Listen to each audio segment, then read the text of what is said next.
नमस्कार, मेरा नाम है निखिल। आप देख रहे हैं न्यूज फॉर नेशन। बिहार सरकार में मंत्री अशोक चौधरी और जनक राम की मुश्किलें बढ़ती हुई नजर आ रही है। आपको बता दें कि उनके विधान परिषद चुने जाने पर, उनके विधान परिषद मनोनीत किए जाने पर कोर्ट में एक याचिका दाखिल की गई थी, जिसको अब कोर्ट ने स्वीकार कर लिया है। क्या कुछ जानकारी है, विस्तार से बताते हैं। पटना हाईकोर्ट के राज्य के भवन निर्माण मंत्री अशोक चौधरी और खनन तथा भूतत्व मंत्री जनक राम को राज्यपाल कोटा से विधान परिषद मनोनीत किए जाने की चुनौती देने वाली याचिकाओं को सुनवाई के लिए स्वीकृत कर लिया गया है।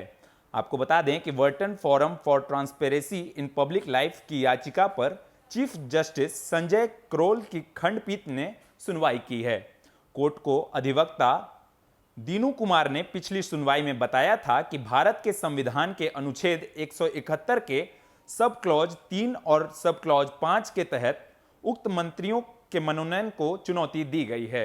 अधिवक्ता दीनू कुमार का कहना है कि अशोक चौधरी को मंत्री के तौर पर नियमों के विपरीत 6 मई 2020 से 5 नवंबर 2020 तक का कार्य करने के लिए दिया गया था। बाद में उन्हें और जनक राम को 16 नवंबर 2021 को कथित तौर से अवैध रूप से मंत्री बनाया गया, जबकि वे विधानसभा या विधान परिषद के सदस्य नहीं थे।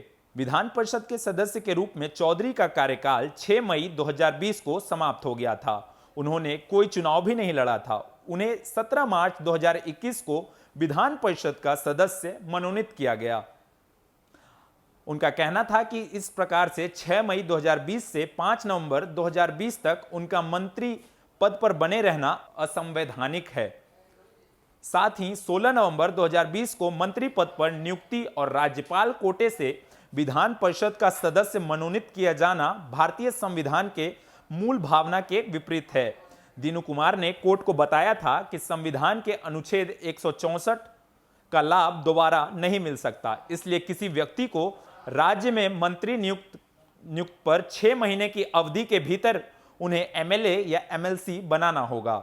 राज्यपाल कोटे से विभिन्न क्षेत्रों में विशिष्टता प्राप्त व्यक्तियों को मनोनीत करके संवैधानिक प्रावधान दिया गया है। आगे इस मामले पर कोर्ट विस्तृत सुनवाई करेगा। तो आपको बता दें कि बिहार सरकार में मंत्री अशोक चौधरी और जनक राम की मुश्किलें बढ़ती हुई नजर आ रही है। अब ऐसे में देखना यह होगा कि कोर्ट क्या कुछ सुनवाई करता है और साथ ही साथ दोनों मंत्रियों की क्या कुछ प्रतिक्रिया होती है। और भी अपडेट्स देंगे, बने रहिए न्यूज फॉर नेशन के साथ। धन्यवाद।